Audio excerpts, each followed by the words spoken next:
going on, everybody? You are tuned in to the Stoned on Sports podcast, where tonight we are making another mound visit. That's right. We are going to be kicking off our starting pitcher previews. We're going to be running through that all this week. We are very, very excited for that. As somebody who was a pitcher who was growing up, I can tell you that I have been looking forward to these episodes ever since we started doing our positional previews. And yes, this is going to be the last little bit that we have of this. So hopefully, as we've gone through this, all of you out there who are getting ready for your fantasy baseball season, you found some use for this. We are on the march to 200 subscribers.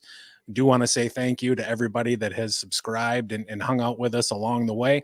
But if you haven't, please consider subscribing, like our stream, or if you're catching the replay, you can like there and comment. We're always happy to interact with our audience, and that's what really makes this the fun interactive show that it is. Kyle, pitchers, and finally, it has been a minute since the Tigers have had a good one. Yeah, and brother, we've got a good one again. We do. Tarik Skubal. We'll be talking about him here a little bit later into the show, but not too far because he's towards the top. So, fuck yeah, he is. He had a fantastic, last couple months of the season. Just the best pitcher in baseball, really. If you dig down deep into a lot of the stats, but Dubo, sup boys? Let's talk some slingers. Absolutely. We'll have 10 for you tonight that we're going to talk about. I think there's a couple twins. Definitely one. Yeah. Maybe there's not. There's two. Heck yeah. Yes, there are. Yeah. You're right. Hey, look at that quick math from you. That's right. Before we jump into that, I do have a couple of MLB news and notes, and let me throw this on the screen here real quick. Just a couple things that have come out over the past, 24 to 36 hours. First off, Ronald Acuna got his knee looked at. Word around the campfire, he's going to be good to go for opening day. And I know a lot of folks in drafts that have already happened have taken Acuna at the top. You can continue to do so with confidence. He should be ready to go. And then Justin Verlander, old man down there in Houston, he's dealing with the shoulder issue. He's going to start off the season on the IL, which, considering his age and just the overall amount of wear and tear on his body, shouldn't come as a really huge surprise to anybody. Got some more folks here in the chat. Loud Boy dropping by. How you doing, brother? Hey. Right back at you. We're going to be talking about those pitchers, and we're going to jump into that, of course. But first, why don't we get to our rankings? Absolutely. We got to run through the entire bit of rankings here. As you'll see, we've got our first, our top 75 here. Of course, Tarik Skubal highlighted there at 11, and you can see him pictured there in the background. Dude was an absolute badass last year, and I'm getting excited and want to talk about him. But be patient, Matt. We're gonna get there. Right. Spencer Strider at the top. He is, to me, the clear-cut number one. I'd listen to an argument for Garrett Cole, but then again, not really. So What do you say we get into this? Absolutely. Let's start her off. Number one in our rankings as well. Well, of course, we just showed him on the screen there, but Spencer Strider going around the 9th pick in the draft overall. You can get him for an average of about $45 Jesus, $45 on average. He was the number 2 starting pitcher last season, had 566 points, averaged 17.7 a game. Best performance in his young career, hands down. Finished 4th in the NL Cy Young voting. Struck out a ridiculous 281 hitters in a career high 186 and 2/3 for a 13.55 strikeout per 9 innings. That's some ace stuff right there. Had the league's best strikeout rate at 36.8 last season. That's with his even dropping 1.5% from the year before in 2022. Improved on most metrics from 22 to 23, including expecting batting average, expected slugging, whiff rate. Also dropped his walk rate from 8.5 to 7.6. That's 3 seasons in a row now that he has dropped his walk rate. So he's just getting better, folks. his proficiency kind of extends beyond just throwing strikes and inducing swings and misses. Consistently maintains above average metrics in average exit velocity allowed and hard hit percentage.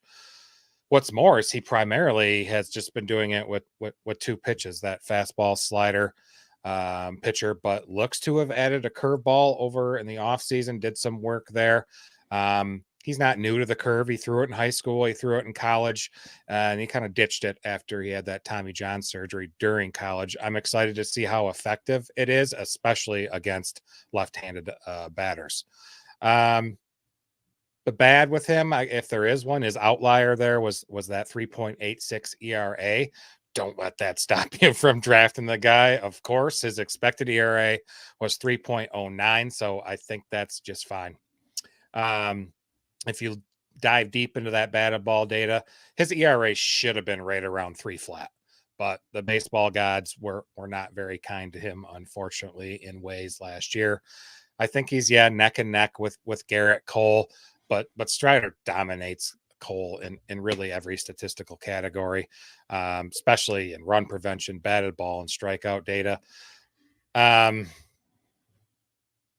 I like him this year. I mean, he's a fantasy superstar for the foreseeable future.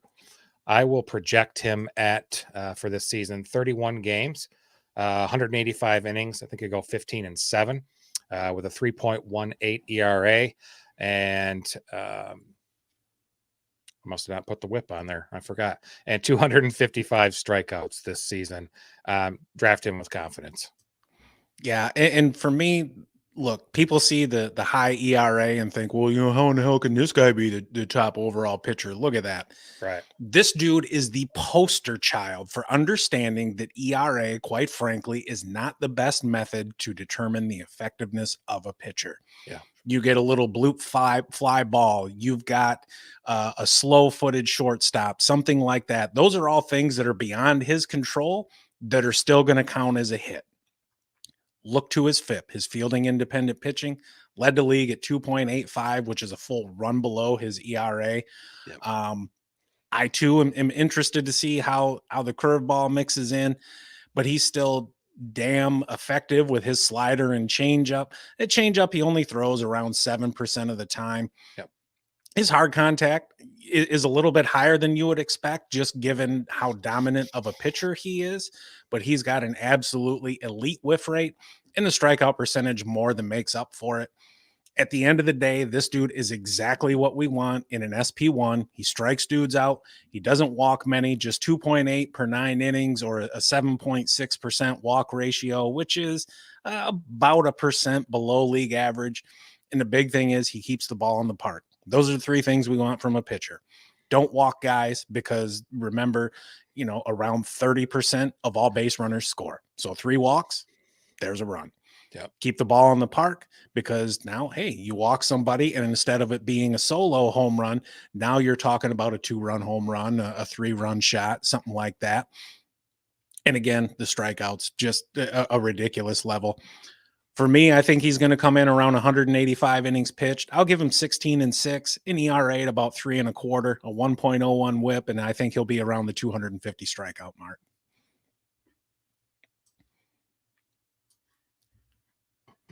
Okay. I think those are reasonable projections, given his level of badassery. Yep, right. So next up, Dubo. We're going to talk about Pablo Lopez. He was the number 14 starting pitcher last year, a cool 475 points, good for 14.8 per game. Right now, he's the number 9 pitcher off the board, an ADP of about 41, and you can get him for, we'll call it $27. He is, quite frankly, one of the dudes I absolutely love this year. He showed significant gains last season, but how did he do it? When I was looking at his data, first thing I noticed right away is he changed his pitch mix. He added a sweeper that he throws around 21% of the time that's absolutely dominant. It has a 173 average against, a 176 expected average against, and a 36.6% whiff rate, which is just out of this world.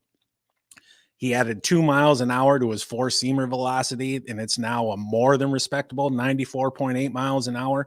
And his pitches get some pretty decent movement.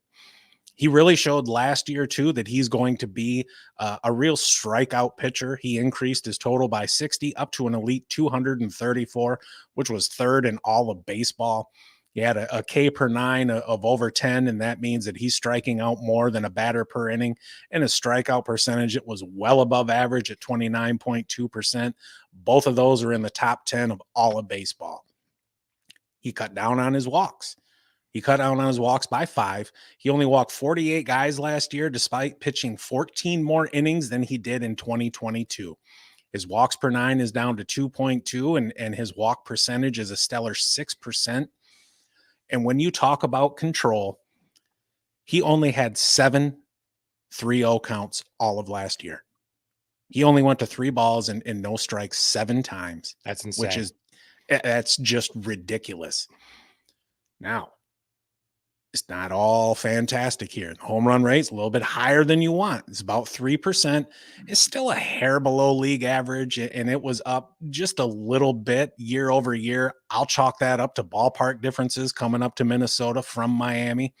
His whip was steady at 115. His FIP saw a healthy decrease down to 3.33. Early in the count was when to attack him, because batters hit just 160 against him once he got to 2 strikes. And you heard me talk about this when we were going over relief pitchers a couple of weeks back. He's got a nice 10-mile-an-hour delta between his fastball and his sweeper, which are his 2 most frequently thrown pitches. And you want that big mile-an-hour difference, because anything, around, we'll go 8 miles an hour or more, you can't sit on one pitch and then adjust to another. I think we're seeing a pitcher starting to take the next step to join the elite fantasy options at the position, and somebody you're going to build your staff around. He's going to give you exactly what you want in points leagues. For this year, I'm looking at 190 innings pitched, a 15-5 record, an ERA of around 3.45, a 1.12 whip, and I think he's going to increase that strikeout total. I think he's going to come in at around 245. Yeah. He's, a workhorse. He's not very flashy. He's not a flashy SP1, but he remains in the AL Central. It's Major League Baseball's weakest division, so I think he'll have a bunch of favorable matchups this season. He's already been named the team's opening day starter, I think, like 6 weeks ago or something stupid like that. I didn't understand that, but he offers stellar stats and consistency. And that's what I like about him as well. He's an ideal SP1 for managers who maybe load up on hitters early. I like him this season. Gotcha. Me too. All right. You know what? I've made you guys wait long enough. We're going to talk about Tarik Skubal. Man, I've been looking forward to this, and we've got a little process, right? So we'll put together our rankings, and then we each go through and we'll pick out some dudes that we want to talk about. Skubal, first pick. I didn't give a shit who I talked about. I wanted to make sure I got to talk about him. I think I had the first pick, but I chose somebody else because I deferred and knew you would want to talk about Skubal. Veto that pick. Without further ado, Tarik Skubal. He was a number 87 starting pitcher last season. 240 points, 16 points per game. He dealt with some injuries. He came back there in July. This year, he's the number 15 pitcher off the board, going around pick 53. You can pick him up for $25 US. Personally, I choose to believe that what we saw last season was legit, and that is the reality that I'm going to go with. He only started 15 games and threw 80 1/3 innings, but he was an absolute beast coming back after his injury. He had a 2 flat FIP supporting his 2.8 ERA. He struck out 102 dudes, which was down 15 from 2022, but in 37 2/3 fewer innings pitched. His strikeouts per 9 jumped from 8.9 to 11.4. His strikeout ratio improved by 8.5% up to a ridiculous 32.9%. which is 10% above league average and in the top 4% of the entire league.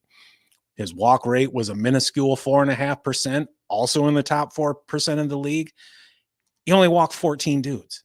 Yeah. 14 guys. That translated into a 1.6 walks per nine. His whip was just an otherworldly 0.896, down 26 points from 2022. Again, approximately 1/3 of base runners score. So count on 1 out of every 3 guys you walk coming around to touch home plate. But if you ain't walking dudes, that's one less thing you got to worry about. He was in the top 6% in all of baseball in his expected stats, including a 99th percentile 2.3 expected ERA. First. He changed up his pitch mix. What's that? He finished first in that overall. He's a badass, dude. He is. He is a badass. He changed up his pitch mix from 2022, focusing more on his fastball and changeup combo and dialing back on the slider and sinker. And he turned that into a 4.6 point increase to his ground ball rate up to an elite 50.8% and a decrease to his home run rate down to 1.3% and his fly ball rate 19.4%, which is just 10% below league average.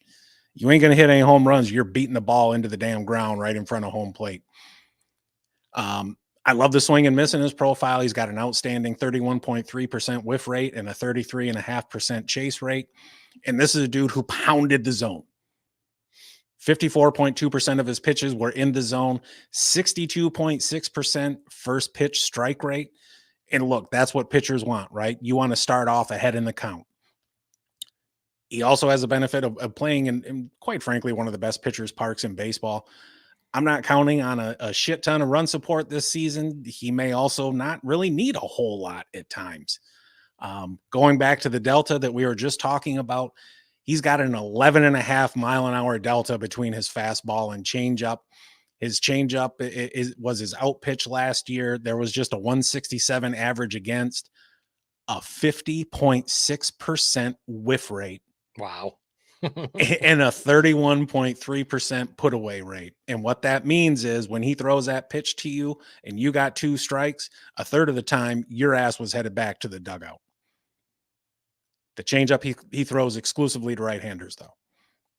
He gained almost 2 miles an hour in his fastball velocity last season, up to 95.8 miles an hour. There's already reports of him hitting 100 miles an hour in bullpen sessions this spring. It like, dude, I'm drooling. My ass wanted to rank him in the top 5, but Kyle intervened. He was the voice of reason here. Like, slow your roll a little bit. We're trying to build a rep, not just come off as a bunch of hot take artists. Right. I get it. He's my pick for the Cy Young this year. For this season, I'm looking at 180 innings pitched, a 12-7 record, a 2.85 ERA, a 1 flat whip, and 205 strikeouts. Yeah. I think those projections are very fair. He didn't make his first start until 4th of July last season, and he probably won some fantasy championships late last season. Have you looked at what he did his last 6 starts of the year? No, it was just amazing. Last 6 starts last year through 36 innings, 18 hits, 6 walks, 52 strikeouts, and only allowed 5 earned runs in those 36 innings. That translates to a 0.72 whip, 13 K per 9, and a 1.25 ERA. That is just sick. He also, I didn't hear you mention it. He induced a 55% ground ball rate on top of the 96th percentile K rate and that high 96th percentile walk rate. That's ace shit. That's ace stuff. Draft him. He's got all the tools to be an elite starting pitcher this year. The only questions are going to be innings and health, and they're related. We'll see. His career high for innings is only 149. That was in 2021. So we'll see if he gets beyond that. He better. Otherwise, I'm going to look like a damn idiot. And I don't need any help with that. I can do it just fine all on my own. Yes, you can. All right. Next, we have up our number 14th ranked pitcher, Mr. Aaron Nola from the Philadelphia Phillies finished as the 18th pitcher last season. He's got an ADP of 59 right now, currently going for $23. He's was the 18th pitcher last season and currently the 18th pitcher, starting pitcher off the board. The good. He's one of the most durable guys in the sport. Pitched 32 games in each of the last 2 seasons. He's thrown 1,065 innings since the start of 2018. That's second only to Garrett Cole. He also gets a lot of strikeouts. He's over 1,200 strikeouts during that same span from the start of 2018, and he's third behind Garrett Cole again and Max Scherzer. He struck out 202 batters last season and maintained that excellent walk rate of 5.7 and a whip of 1.15. The bad kind of struggles with the long ball, gives up a lot of home runs. In 96 starts since 2021, he's surrendered 77 of them. And last season, he gave up a career high 1.49 home runs per 9 innings. ERA, kind of high, kind of crude, 4.46. That 2 years ago, he posted a 4.63. That's something to watch out on. Strikeout percentage has declined 4 seasons in a row, from 33.2 in 2020 to 25.5 last season. So that's not good. His fastball's never been great anyway. It only averages about 92.7. That means his margin for error is slimmer than those pumping, upper 90 fastballs and stuff. I had Aaron Nola on my fantasy baseball team last season, and when things go wrong for Mr. Aaron Nola, they go wrong. He gives up a lot of hard contact, allows those home runs, struggles to pitch with runners on base. Seems like when my memory serves from last season when I had him on my team, he was kind of nails for like 4-5 innings, and then it would completely blow a fucking quality start and piss me off. He turns 31 this season. In some drafts I saw, he's going ahead of Skubal. Don't understand that at all. I don't see it. I think you can get a ground ball machine like Framber, Webb, 10 picks later. And I'm not sure that you're sacrificing that much in strikeouts either. So with Nola right now in his rankings, kind of feels like you're paying for the name over, actual expected production. He's kind of entered the overrated territory for me. He's not somebody that's going to anchor your staff. I'd slot him in as an SP2. For this season, 2024, I got him pitching 30 games, 185 innings, going 9-9 with a 3.89 ERA. He'll still get them strikeouts, 180. We'll see, but I'm shying away from him this season. Yeah, and really with him, and you mentioned Skubal, it's a question of do you want floor or ceiling, right? Aaron Nola has an amazing floor, 200 plus strikeouts and 180 or more innings pitched each of the last 5 full seasons. And we know, especially in points leagues, those innings pitched count. They do. He's given up more hard contact and he's kind of had some yo-yo seasons. 2022, he was fantastic. 3.25 ERA at an 8.1 K to walk ratio. And then we saw the regression. His ERA plus was only 96. So he was slightly below league average, but his home runs per 9, 1.5, it's the highest of his career. You get killed by the long ball. And I understand, hey, look, chicks dig the long ball. Not if you're a pitcher. That shit's bad news, right? Mm-hmm. His StatCast data points towards an increase in expected slugging and barrel percentage. So hitters were making more quality contact than before. And I wonder just if it's the mileage starting to add up on his arm. As you get older, not only do you lose velocity, but you lose spin rate and movement. And if a pitch is coming in and it's not moving a whole hell of a lot, even the most jabroni of major leaguers is going to be able to hit that shit. Yeah. But at the same time, he still finds a way to miss bats despite his diminished velocity, and he eats innings. He's not going to kill you. Like you said, you're not going to build your staff around him. but he's a pretty damn good. He's a solid pitcher. I would rather have him as like a high-end SP3 as opposed to my SP2, but just depending on how my roster build is going, I'm cool with him in that SP2 slot. I think there's still this perception about him that he's an SP1, and I don't see it. So no, I don't either. Okay, next up, we're off. Eury Perez with the Marlins. This young kid, tall, lanky, he's 20-year-old rookie last season. Currently being drafted 87 with an auction value of $18 on average. Was the 114th pitcher last season. Scored 206 points. His season was cut short. Okay, he had an inflamed something joint, a SI joint. Yeah, that's what it is. I mentioned he's 20. He went 5-6 with a 3.15 ERA and a 4.24 xFIP across the 91 and a third innings. Started strong, in the early months. In 47 innings during May and June, allowed just 7 earned runs and 31 hits.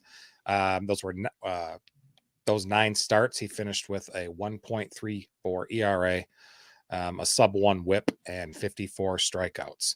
And then he kind of, got fatigued there in the summer, got sent down to AAA, returned in August, pitched well, but eventually got shut down for the year. He has the raw stuff to make a jump this year. Flash potential with his strikeout rate of 28.9 and walk rate of 8.3. Fastball. Over 2,600 RPMs, ranking second among MLB pitchers, or qualifiers, I should say. He's got a couple secondary pitches with huge whiff rates, a slider and a curve. Both pitches did have like underwhelming chase rates, that's something he needs to improve on as well. A ton of fly balls. Fly ball rate of 54.8% last year. So homers are another potential pitfall to be aware of.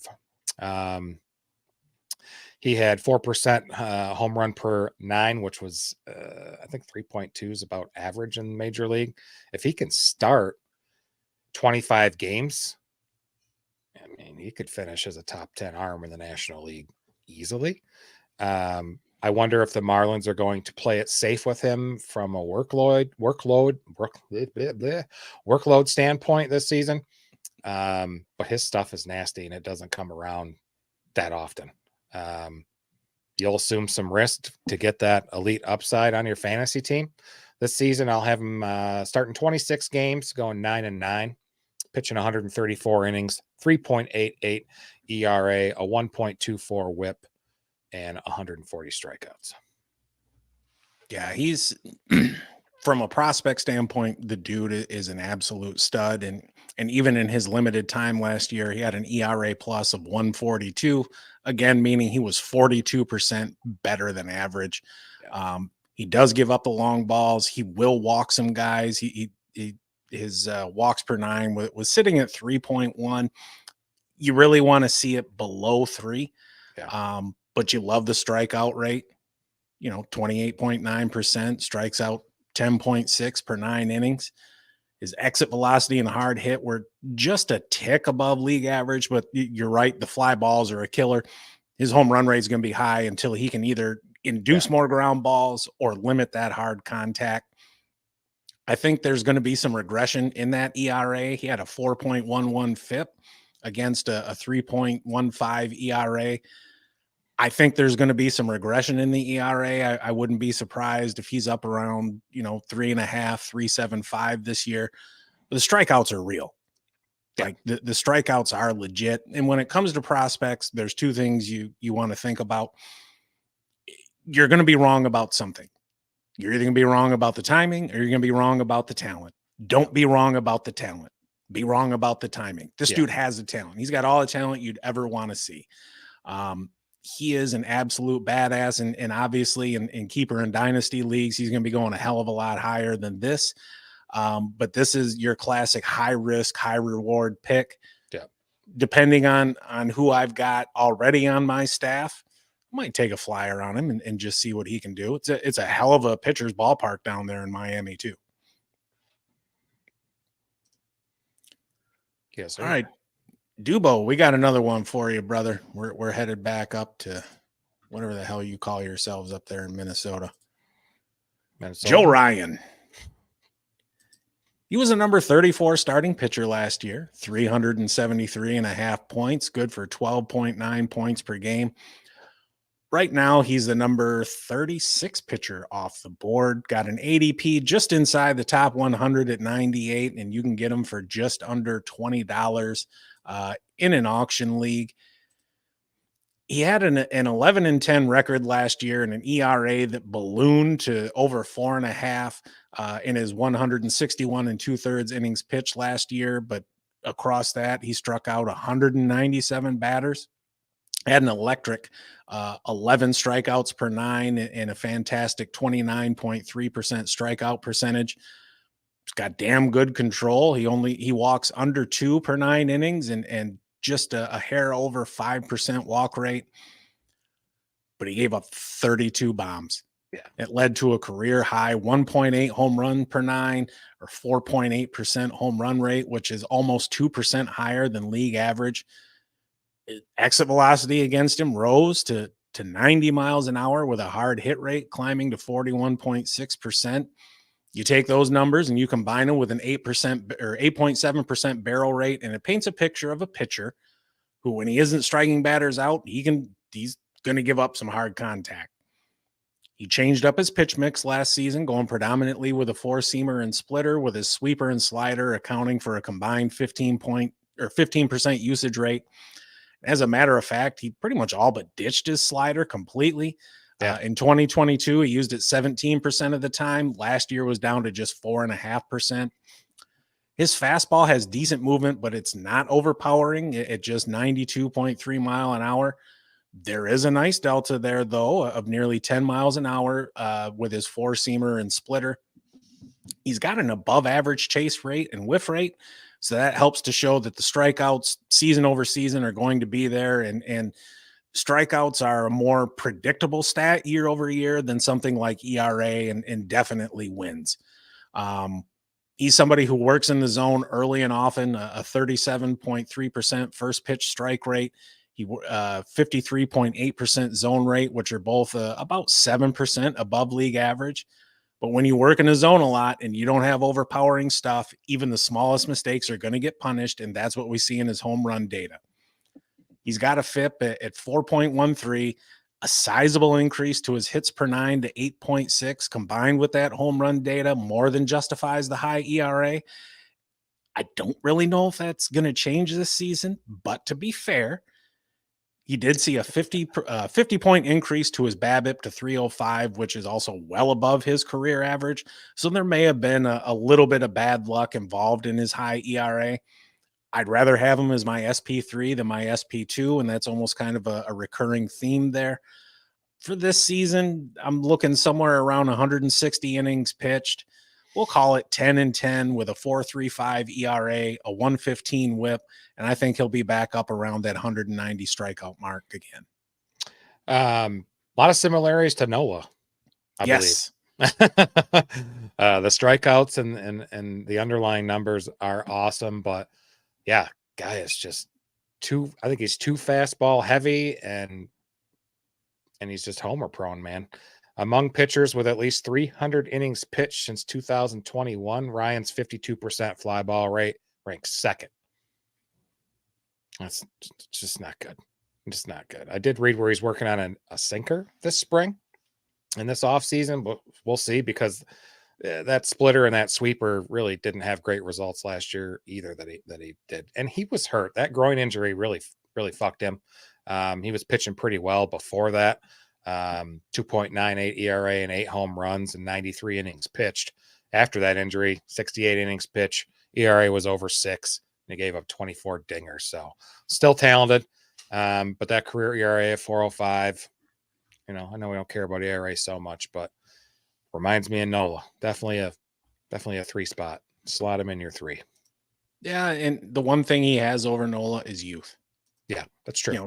This was just his 3rd season in the bigs. Nola's been around since 2017, 2018, something like that. So, all right, next up, our old buddy, Justin Verlander. God, I love this cat when he was with the I mean, I still like him, but with the Astros again, of course, got traded last year after signing that offseason deal with the Mets. He had a solid season. He's currently being drafted around 144, going for about $8. That's probably about right. Lowest amount of starts and innings pitched since 2015, back when he was in the Tigers. He did throw 162 innings, that's decent for most pitchers, but not for somebody like Verlander, who's constantly, 210 or more. His xFIP, that 4.56 xFIP from last season, does create some concern. The events that he has the most control over there, strikeouts, walks, home runs, I suppose hit by pitches would be in there too. It's kind of, like I said, kind of concerning, especially concerning his xFIP for his career is 3.73. He's definitely not an ace anymore. As a lot of his stats kind of put him closer to solid, mid-rotation arm. His decrease in strikeouts last season definitely decreases his value as well. His strikeout percentage tanked to 21.5, almost 6 points from the year before, and well below the 35% he averaged a few years ago, in 2018, 2019. And that walk rate jumped as well from 6.7 to 4.4 year over year. Max exit velo against was in the bottom 1% of the league, but still should be a source of wins and strikeouts. I believe the innings probably will decline a little bit due to injuries and age. He just celebrated his 41st birthday last week. He's already, like you mentioned at the top of the show, already dealing with a lingering shoulder issue. Hasn't pitched yet other than bullpen sessions and going to begin the season on the IL. So I don't think the Astros are going to push him super hard in the regular season. They'll probably prefer to save him for their eventual postseason run, you would assume. I'm tickled pink if I can get him, 10th round or something like that. I think he's more nostalgia than skill at this point, but with a post 100 pick, I can take these numbers, projected him at 25 games started, 10 wins, 7 losses, down to 144 innings pitched, 3.99 ERA, whip at 1.25, still striking out 130 guys. I could live with that. Yeah, I mean, even last year, you look at everything on the whole, 3.22 ERA, 160 innings. You'll take it. The whip was solid. Yeah. Batters only hit 226 against him. The concern, though, is the increase in his home runs, the decrease in the strikeouts. His hard hit percentage was up. He's giving up more fly balls. So you can see where the home runs come from, right? Yeah. At the same time, we're both Tigers fan. This kind of tugs at the heartstrings a little bit. He's still just 2 years removed from a Cy Young season. Yeah. And let me be clear, I am not saying that he's going to return to that form. What I am saying is that, he was a guy who earlier in his career was just going to blow your ass away with 99-mile-an-hour gas in the 8th inning, in the 9th inning, and God forbid you piss him off, because then you ain't touching a damn thing. But now he knows how to pitch. Yeah. He's had to make up for the loss in velocity over time. He had Tommy John surgery a couple of years ago, like 38. Most dudes are hanging it up, and he's like, nah, fuck that. Fix me. I'm going back out there. He's one of those dudes, like, I'll never count him out, but I'm not going to trip over myself to draft him either. He's not the dominant arm that he was before. I think he can still give you a decent amount of innings. And especially, like we've been saying, in points leagues, innings matter. I don't give two shits what your ERA is. Strikeouts will be okay. I think he's, somewhere around maybe 8.5 per 9, 8 per 9, something like that. The big thing with him, I just want to see him cut down on the fly balls. He's got an amazing curveball, and he has for his entire career. As Jim Price would call it, the old yellow hammer. You can induce a lot of damn ground balls with that. So maybe he goes a little bit more breaking ball heavy in his approach. Just don't hang them shits, because then they'll never come down. So I think he's okay. He's an SP4 to me. That's about it, though. Heck yeah. I'm excited about this next guy. I think he's Are you? great for points leagues, though. Who in the hell is this guy? What's worse than one Michigan fan? Two of them. Yeah, That's I don't know. hell. I responded, but yeah, whatever. I'll take Anything's that. better in Ohio. Take that championship this year. So Hell yes. Go green. Damn. ooh. There's somebody with poor taste. All good though. Appreciate you tuning in. If you haven't yet, drop a like and subscribe. We're happy to have a second Matt here. So now, Blue Jays, this is for you if your ass ever comes back to watch. Chris Bassitt, Toronto Blue Jays. Somehow through smoke and mirrors and bullshit and spit and duct tape, he was the number 9 starting pitcher last season. 489 points, averaged 14.8 per game. This year, he's a number 52 pitcher off the board, going around pick 136. And you know, he's an innings eater you can get for under $10. So there's some value there. But at the same time, do not pay for a career year at 34 years old. He had a 16-8 record last year, over 33 starts with a 3.60 ERA across 200 innings pitched. I mean, dude was a workhorse, quite frankly. His 8.37 K per 9 and 2.66 walks per 9 ratios were solid. Though we saw an uptick in his home runs per 9 to 1.26, which was the highest of his career. 7.1% walk rate was pretty good. 22.5% strikeout rate. It's about average. 3.4% home run rate is a little high. He had a 4.28 FIP and a 4.04 expected ERA. So I think there's going to be some regression in his ERA this year. Wouldn't be surprised to see him closer to 4 even. His hard hit rate, though, and this is where he excelled at limiting hard contact, 35.1%. He had a slightly elevated barrel percentage of 8.3%. But he's someone with a ground ball percentage at just a hair over 42%, a reasonably stable BABIP. And that shows he's going to continue to induce weak contact. And the big thing there is limiting extra base hits. But we saw his fly ball percentage increase. His exit velocity and hard hit percentage are both a few points below average, so that helps to offset some of the increase in his fly balls and, in turn, home runs. This dude, though, has an outstanding curveball. It's elite. A 157 batting average against since 2018, and he's got a 44.1% whiff rate on his sleeper, so you know he's getting a shit ton of movement there, a nice spin rate.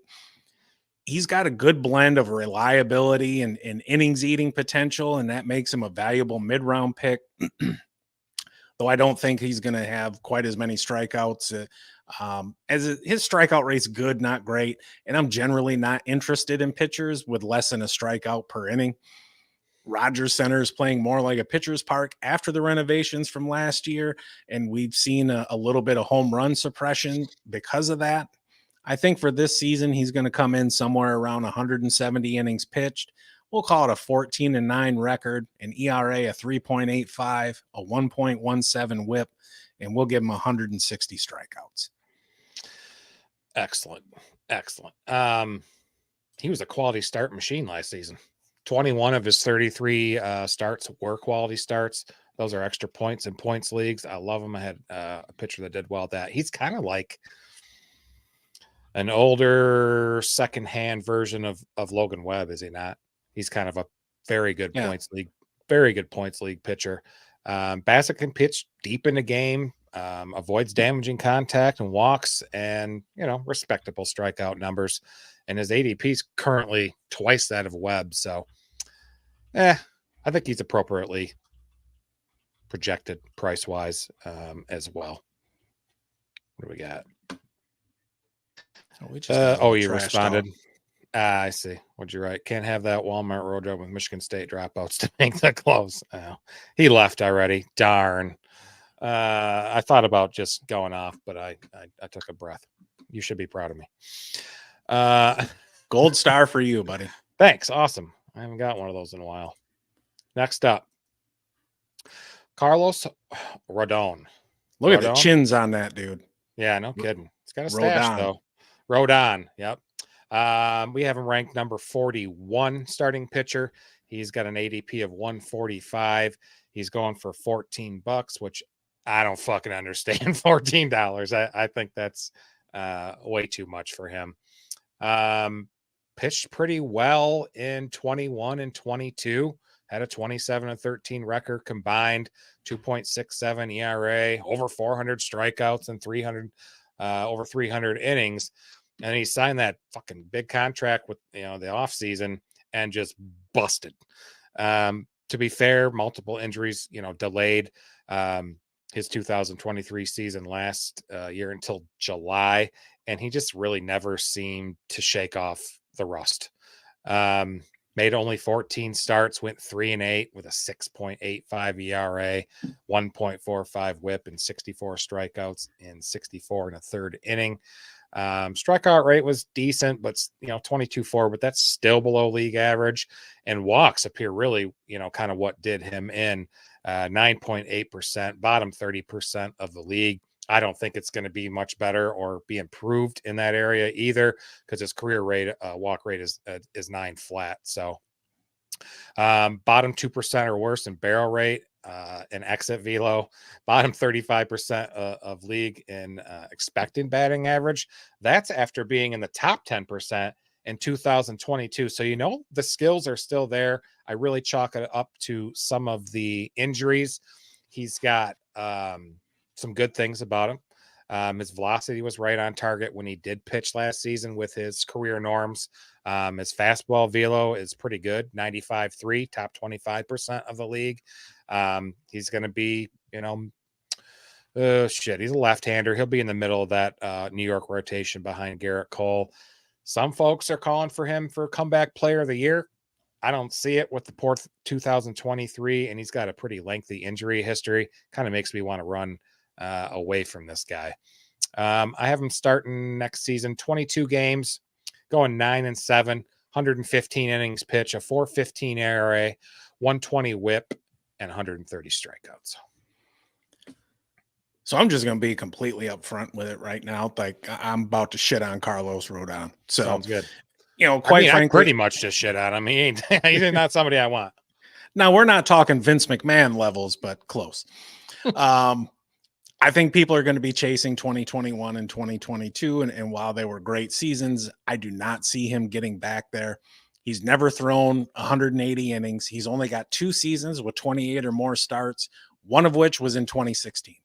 Yeah. And for those of you that are bad at math, that's 8 fucking years ago. He gave up more hard contact, more fly balls. What does that equal? More home runs. He's not had a ground ball percentage over 38% since 2019. However, if you could guarantee me 180 innings, I think he'd be going inside the top 100. And that's not necessarily because I believe he would be a top 100 player. It's because people are going to be chasing what he did before. Yeah. I think he'll bounce back somewhat this season. I mean, at the end of the day, he is a professional, and quite frankly, he demonstrated the ability, right? There's an old adage in baseball that once a player demonstrates a skill, he owns it. So he's shown the skill, he's shown what his peak is, but they call it a peak for a reason. And he's not going to get back there. I think your projections are pretty much spot on. I think, he might have a chance for a little bit better ERA, but at the end of the day, the difference between what you're projecting him for and what I'm projecting him for is really 3 or 4 earned runs across the number of innings he's going to pitch. So. Agreed. All right. Now it's time for our last dude. Number 45. Local boy from Detroit. Yeah. Went to Wayne State. Yeah. We're talking about Hunter Brown of the Houston Astros. He was a number 65 starter last year, 284 points, 9.2 points per game. One of the great things about him last year was he had that dual relief pitcher, starting pitcher eligibility. So he'd slide his ass into the RP slot and call it a day.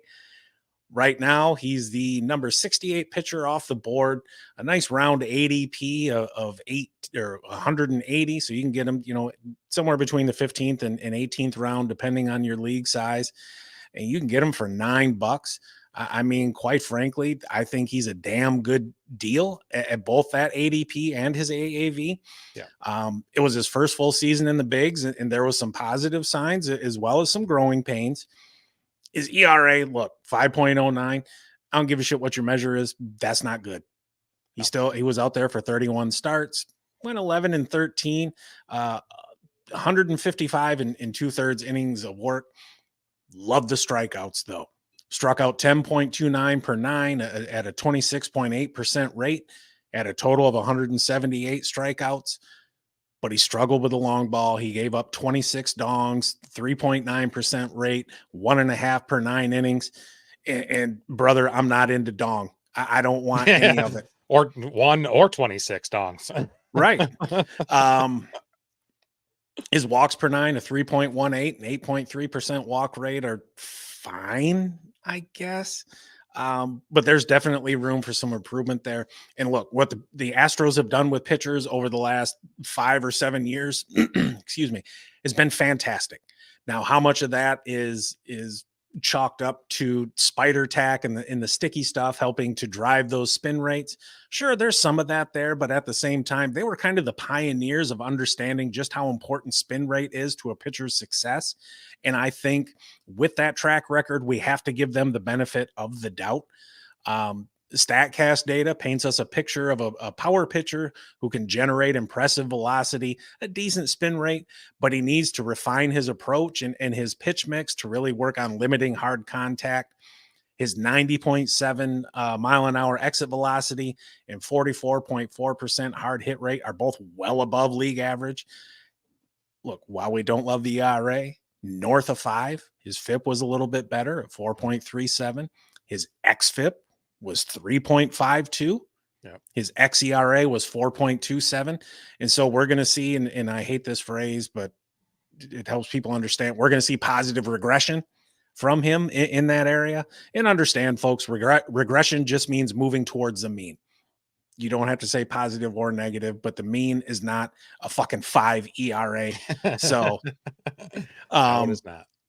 His hits per 9 were higher than what we want to see at just a hair over 9, but he's got an above average ground ball rate of 52.2%, a below average fly ball rate of 22.2%. And look, he had a 330 BABIP last year, which is I want to say 40 points above league average. So I think there was some bad luck in there helping to drive that high ERA along with a goddamn home runs.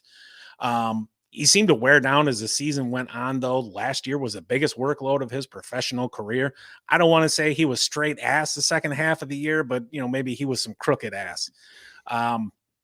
He is a popular sleeper pick this year, though, because of the strikeout upside. Don't be surprised if you see his ADP and his AAV rise a little bit as we move along in spring training, just depending on how his outings go and the kind of coverage that he gets. I think for this year, I'm looking for a modest increase in his innings pitched to 165. I think he'll go about 12-9. He's going to improve that ERA. We'll say 4.25, a 1.20 whip, and 170 strikeouts. And just for where you're getting him, I'll take those numbers all day long. Yeah, it's definitely possible he enjoys a breakout year this year. He's age 25 season. I think it's just as likely as strikeout rate declines and he becomes more of just an innings eater. We'll see. I think he's comparably priced as of right now. Other promising yet unproven arms such as Brian Wu, Nick Pivetta, they're all right around the same spot. So Hunter's, he's far from a finished product, but he's got some interesting elements to his arsenal. So if he can put it all together, that might be a ceiling worth going after. Yeah, absolutely. And really at this point in the draft, you can find proven veterans who are going to give you a safe-ish floor, or you can take a chance on an upside guy who's young. And 9 times out of 10, I'm going to take the younger guy. Yeah. All right. That concludes our part 1 of our pitcher preview there. Some stuff was happening this last week and in your neck of the woods, I believe, right? Yeah, absolutely. We had the NFL scouting combine in Oh yeah, town, the underwear Olympics. the underwear Olympics. Some interesting things went down on there. Some of the, bigger notables didn't work out. Caleb Williams, Drake May, Jaden Daniels, MH3. That Malik Neighbors didn't either. Um, but I was really impressed with Roman Wilson out of Michigan coming there. Where's the state guy now? Good talk shit. Had a pretty impressive 40 time at 4.39. And really, we were talking about it before the show, but the 10-yard split is really the 40-yard dashes, I don't know, redheaded stepchild or something. People don't like it, but I think it's more important in its own way because it focuses on a player ability to start rather than showcase just their top speed. For instance, Xavier Worthy's 10-yard split time was 1.49. Roman's was just 1.52. It's pretty good. Xavier Worthy's wasn't the best. There was a couple cornerbacks out of the state of Mississippi that one of them I really like for the Lions. Deontay Price out of Ole Miss looked very good as well. Yeah. And the thing, watching him this year, Roman Wilson never looked that fast. Mm-hmm. But he's got that shake to him. Like he can get open, he gets separation, he's got excellent hands.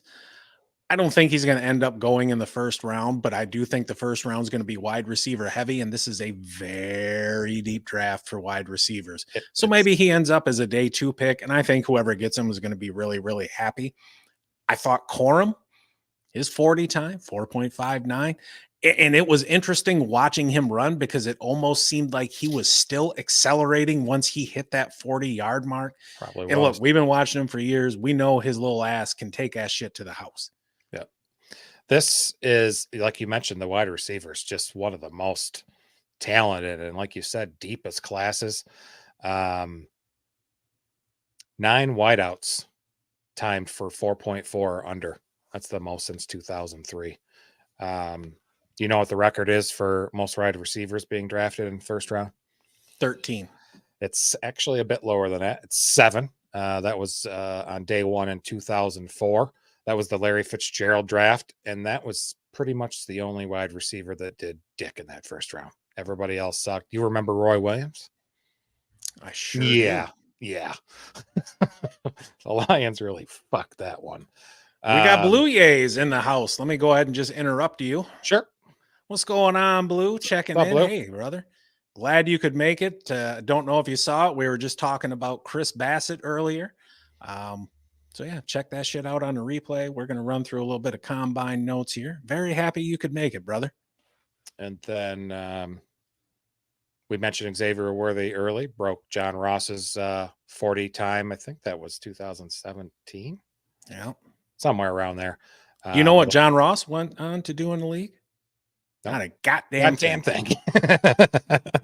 He was fast. He can run fast. Yeah, he was fast. What else you got? Joe Milton.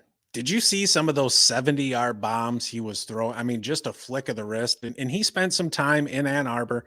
Yep. I think it was during the COVID season where his ass couldn't hit water if he'd fallen out of a damn boat. He went to Tennessee, waited his turn, played halfway decent down there. And look, at the end of the day, you can throw it 70 yards with nobody in your face. They're, in a controlled environment in shorts. Like, good for you. Here's your cookie. Right. Michael Penix. Yeah. Looked damn good. Nice tight spirals. I'm not going to. So, yeah, Michael Penix looked really good. Very nice balls. That's your notes? Excellent. Yeah, probably, phrasing. We should make that a thing here. You're watching that Gabe Corn last year again, weren't you? I don't worry about what I do in my free time. Kyle, I know you're interested in this. Blue's making supper. Yeah. What you making, Blue? What you making? Hopefully it's something good. Yes. I'm going to butcher this dude's name. Adonai Mitchell, wide receiver out of Texas, had an excellent overall performance. He ran a 4.34 40.